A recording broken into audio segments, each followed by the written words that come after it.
آگے نہ جا، حضور نے منع فرمایا۔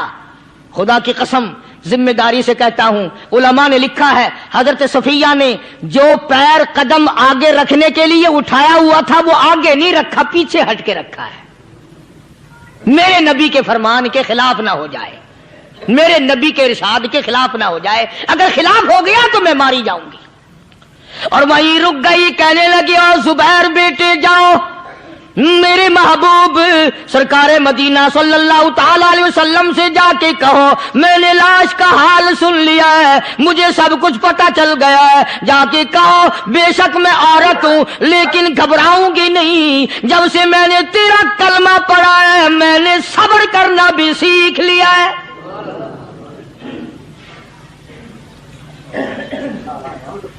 میں جدا فدا نہ کروں گی، میں کپڑے نہ پھاڑوں گی، میں رونا دھونا نہیں کروں گی۔ مدنی کریم صلی اللہ علیہ وسلم کو حضرت زبیر نے جا کے بتا دیا، میری اماں یوں کہتی ہے، فرمایا پھر بے شک اجازت ہے جائے۔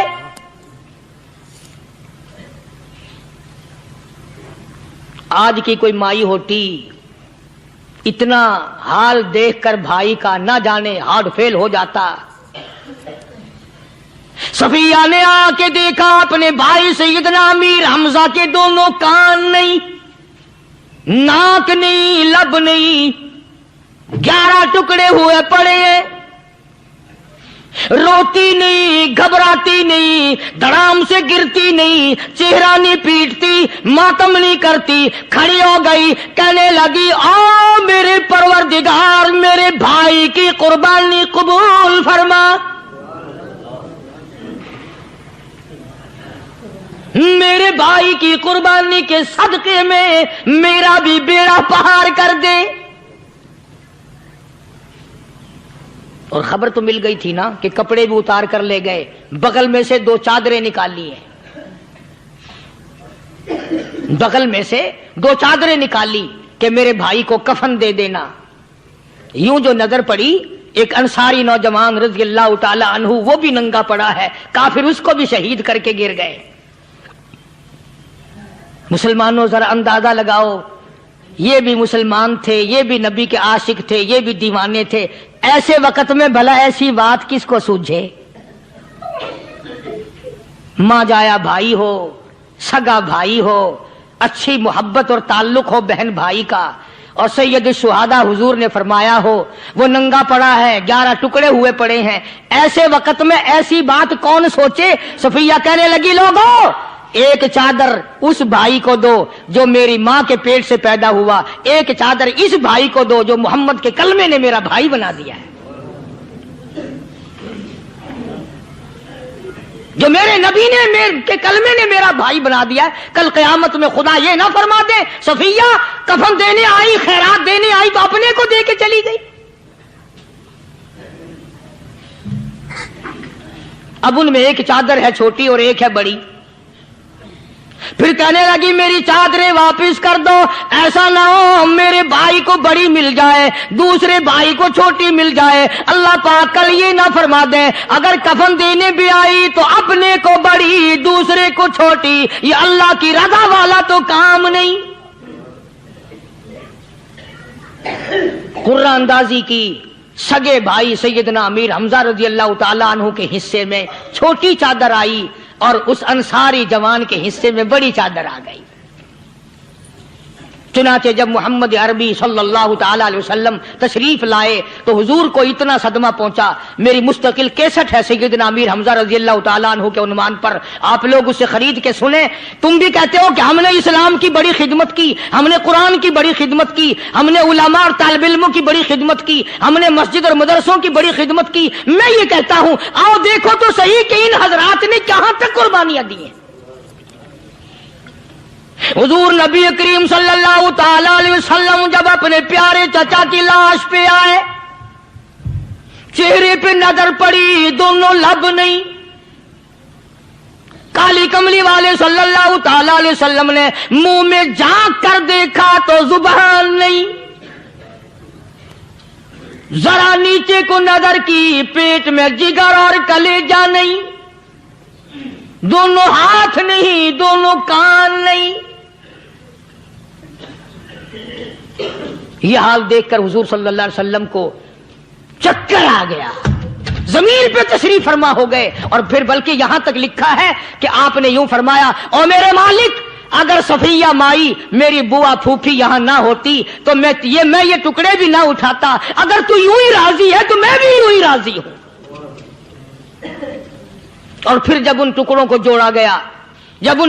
جوڑا گیا تو صحابہ نے عرض کیا، یا رسول اللہ صلی اللہ تعالی علیہ وسلم، امیر حمزہ قداور آدمی تھا، لمبا تکڑا بہادر آدمی تھا، حالت یہ ہے چادر چھوٹی ہے بھی ایک ہی، اگر سر ڈھانپتے ہیں تو پیر کھل جاتے ہیں، پیر ڈھانپتے ہیں تو سر کھل جاتا ہے۔ حضور نے فرمایا، سر کو چھپا دو، پیروں پہ میرے چچا کے درختوں کے پتے ڈال دو۔ میں یہ عرض کر رہا تھا کہ اللہ والے ہر وقت میں آدمی کی اصلاح کی کوشش کرتے ہیں، اسے بنانے کی کوشش کرتے ہیں، اسے سمجھانے کی کوشش کرتے ہیں۔ اللہ تبارک و تعالی ہر مسلمان کو توفیق دے کہ وہ اپنی زندگی بھر اللہ والوں کی خدمت میں جانے آنے کی، قرآن کی خدمت کی ہر وقت پروگرام بنائے، نیت خیر رکھے۔ کیوں؟ اس لیے، اسی کو کہتا ہے کہ لیے پھرتی ہے بلبل چونچ میں گل، لیے پھرتی ہے بلبل چونچ میں گل، اور ڈھونڈتی ہے شہید ناز کی تربت کہاں ہے، تلاش کرتے ہیں جانور پرندے کہاں پر اللہ کی رحمت برس رہی ہے۔ تو ہمیں بھی اللہ کی رحمت کا طالب ہونا چاہیے، اللہ کی رحمت کا متلاشی ہونا چاہیے۔ اللہ پاک مجھ پہ اور آپ سب پر، ساری امت پر اپنا کرم فرمائے۔ آسمانی کتابیں نازل فرمائی، اسی کو لوگ زیادہ چمکاتے ہیں۔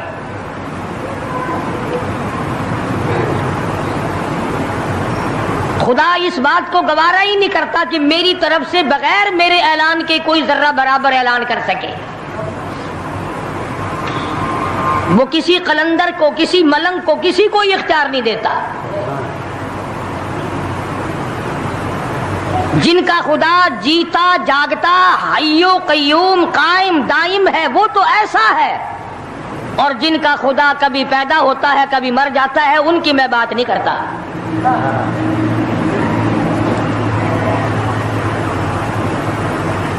پروردگار عالم نے ایک طریقے کا سوال کر دیا، اگر تم میرے معاملات میں شریک کار بنتے ہو تو آؤ پھر ایک ناخون بنا کے دکھاؤ،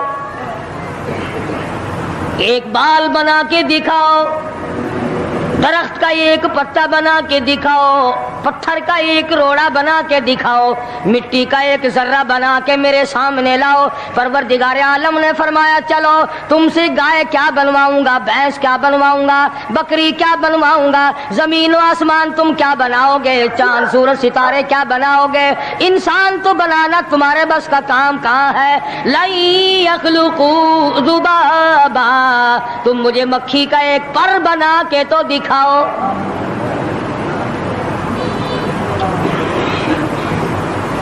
فرمایا، جس کے دل میں توحید و ایمان یقین کی دولت جم جاتی ہے، وہ لوگ تو دنیا ہی میں ایمان کا مزہ چکھتے رہتے ہیں، ایمان کی لذت آتی ہے۔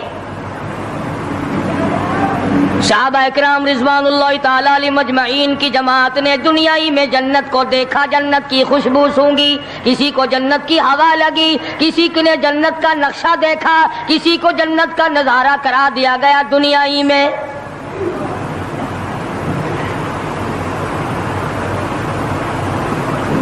خوش نصیب تھے وہ لوگ جنہوں نے محنت سے اپنی آخرت کو بنایا، اپنی قبر کو بنایا، اپنی تمام تر زندگی میں کبھی بے فکری سے بسر نہ کی، رات کو سوچا، دن کو سوچا، صبح کو خیال کیا، شام کو خیال کیا۔ یہ ناپائیدار زندگی ہے، یہ ختم ہونے والی زندگی ہے، اس لیے مجھے دائمی زندگی کی کچھ تیاری کرنی چاہیے۔ ان لوگوں نے کمائی کی اور محمد کریم صلی اللہ تعالی علیہ وسلم کے ساتھ رہے، دنیا ہی میں ان کو جنت کے مزے آیا کرتے تھے۔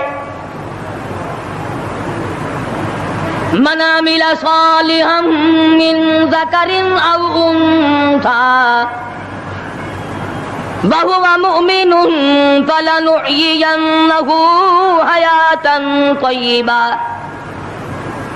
محنت کرنی پڑتی ہے، تکلیف اٹھانی پڑتی ہے، پریشانی جھیلنی پڑتی ہے، جب جا کر کچھ کام بنتا ہے، استقامت کے ساتھ کام بنتا ہے، جہاد فی سبیل اللہ کے ساتھ کام بنتا ہے، گردنیں کٹانے سے کام بنا کرتا ہے، اپنی جانوں کا قیمہ بنوانے سے کام بنا کرتا ہے، پھونک مارنے سے نہ کبھی کام بنا اور نہ آج بن سکتا ہے۔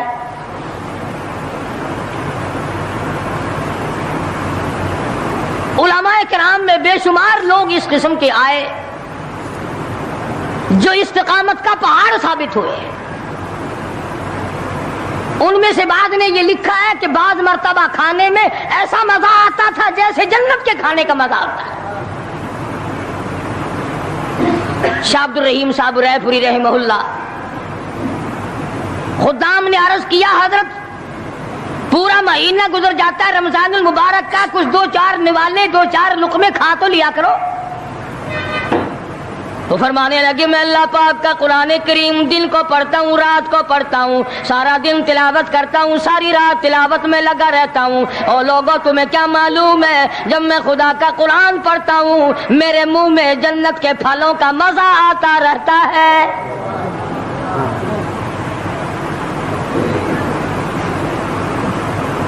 صحابی ہے مدنی کریم صلی اللہ تعالی علیہ وسلم کا، احد پہاڑ کی طرف جا رہا ہے، ایک دوسرا صحابی سامان لے کے لینے کے لیے واپس آ رہا ہے، وہ جانے والا پوچھتا ہے کدھر چلا؟ کہتا ہے مجھے فلانا کام ہے۔ پوچھا تم کہاں چلے؟ کہتا رب ذوالجلال کی قسم احد پہاڑ سے جنت کی خوشبو آ رہی ہے۔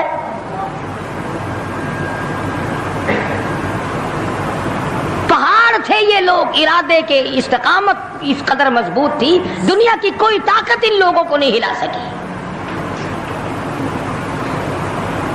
سید عطا اللہ شاہ صاحب بخاری رحمہ اللہ، علماء اکرام کی پگڑی تھی، علماء کے آبرو تھے شاہ صاحب، علماء کی عزت تھی۔ امرتسر میں جلسہ کیا شاہ صاحب نے، اطلاع ملی بہار میں لوگوں نے حسین احمد مدنی کی پگڑی اتار کر جلا دی۔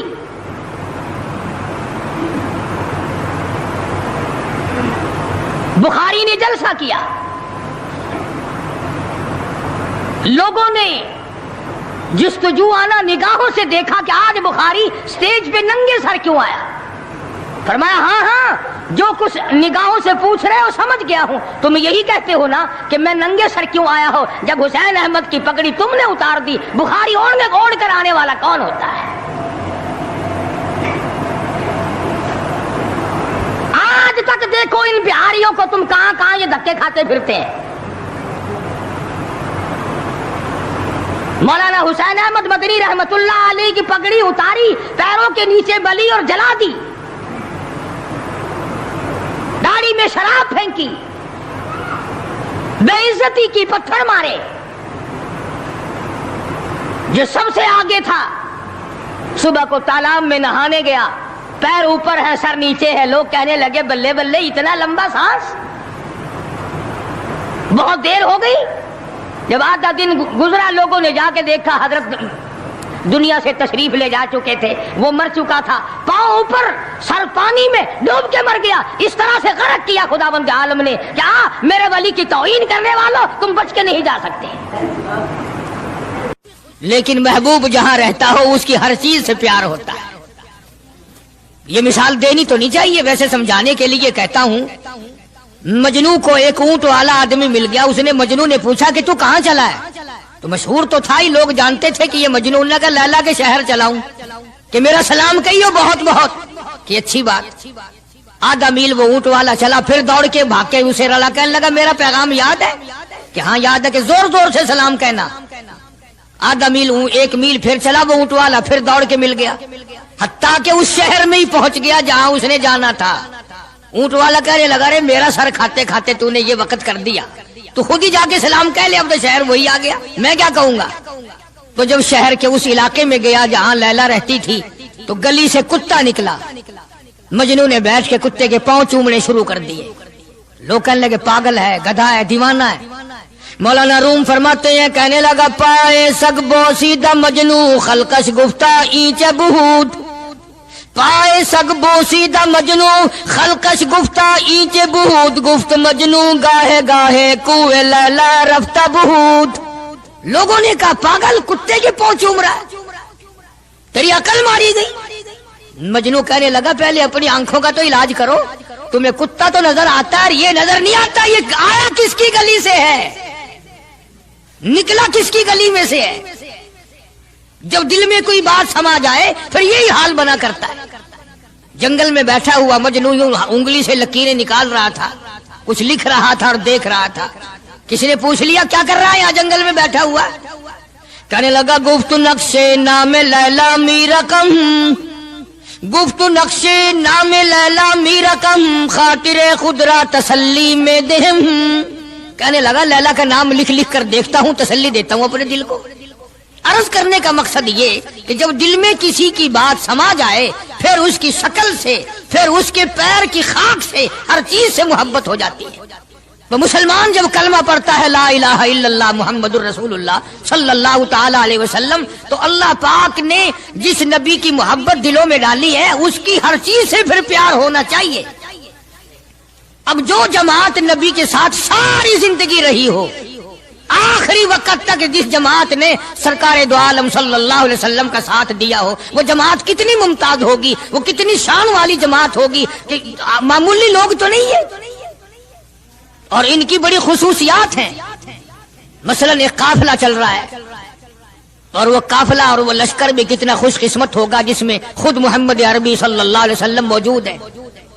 پانی ختم ہو گیا, گرمی تھی, شدت کی بڑی تکلیف ہوئی لوگوں کو بھی جانوروں کو بھی. تو صحابہ کرام نے مشورہ کیا اور اکٹھے ہو کر کے سرکار دو عالم صلی اللہ علیہ وسلم کے دربار عالیہ میں آئے کہ جی پانی نہیں ہے, جانوروں کو بڑی تکلیف ہے اور آدمیوں کو بڑی پیاس ہے, بڑی تکلیف ہے, آپ اللہ پاک سے دعا فرمائیں. جناب سرکار مدینہ صلی اللہ علیہ وسلم نے دعا فرمائی. اب آگائی میرے محبوب موسیٰ علیہ السلام نے بھی پانی مانگا تھا, میں نے ان کو پانی دیا اس طریقے سے. قرآن کہتا اضرب بعصاک الحجر, لکڑی پتھر میں مارو. انہوں نے پتھر میں آسا مارا, ہم نے فانفجرت من حسنتا عشرۃ عینا, ہم نے 12 چشمے جاری کر دیے تھے. موسیٰ علیہ السلام نے لکڑی ماری. او میرے نبی, آج میں اگر آپ سے بھی لکڑی لگواؤں, اسی طرح سے آپ کو بھی لکڑ پتھر میں مارنی پڑے, پھر کلیم میں اور حبیب میں کیا فرق ہوگا؟ وہ کلیم اللہ ہے, آپ حبیب اللہ ہیں. آپ کو لکڑی مارنے کی ضرورت نہیں. یہ پیاری پیاری انگلیاں جو یتیم کے سر پہ پھرتی ہیں, یہ پیاری پیاری انگلیاں جو ہر صحابی کے ساتھ مسافہ ہونے میں ملتی ہیں, غریبوں کے لیے دعا کے لیے اٹھتی ہیں, میرے محبوب صلی اللہ علیہ وسلم یہی پیاری پیاری انگلیاں ایک پانی کے برتن میں آپ رکھ دیں, مجھے اپنی کبریائی کی قسم سارے قافلے کو ان انگلیوں سے نکلا ہوا پانی پلا دوں گا. چنانچہ آپ صلی اللہ علیہ وسلم نے ایک برتن میں انگلیاں رکھ دی, سارے جانوروں نے پانی پی لیا, سارے صحابہ کرام نے پانی پی لیا. اب میں نے عرض کر دیا ایک واقعہ اور آپ نے سن لیا, لیکن طے کو آپ نہیں پہنچے.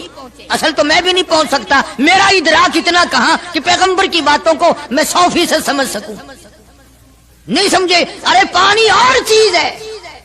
دنیا سوڈے پیتی ہے, شربت پیتی ہے, جوس پیتے ہیں, طرح طرح کی چائے پیتے ہیں, دودھ پیتے ہیں, طرح طرح کے ملکوں کا پانی پیتے ہیں, سب جگہ ہر چیز پی ہوگی, ہزاروں مشروبات پیے ہوں گے, ہزاروں شربت پیے ہوں گے, ہزاروں قسم کے سکیش پیے ہوں گے, پر خدا کی قسم ابو بکر اور بلال اس جماعت کے جوان ہیں جنہوں نے حضور کی انگلیوں سے نکلا ہوا پانی پیا. یہ سعادت ہر ایک کو کیسے مل سکتی ہے؟ انہی لوگوں کو اللہ تبارک و تعالیٰ نے یہ مقام بخشا تھا کہ خداوند عالم نے ان کو اتنی بڑی عظمتیں عطا فرمائی. اور میں تو یہ کہا کرتا ہوں کہ صحابہ کرام کی نمازوں کو بھی ایک طرف رکھو, روزوں کو بھی ایک طرف رکھو, جہاد کو ایک طرف رکھو, ان کی فاقہ اور ان کا پیاسا مرنا اللہ کے راہ میں, ان ساری چیزوں کو ایک طرف رکھو. یہ بات ان کی کوئی کمی ہے کہ آنکھ بلال کی ہو اور امام الانبیاء کا چہرہ انور ہو؟ ہم تو ان لوگوں میں سے ہیں. ہمارے یہاں دارالعلوم دیوبند میں خزانے میں ایک چیز محفوظ ہے, 150 سال سے 150-200 سال سے ایک چیز موجود ہے.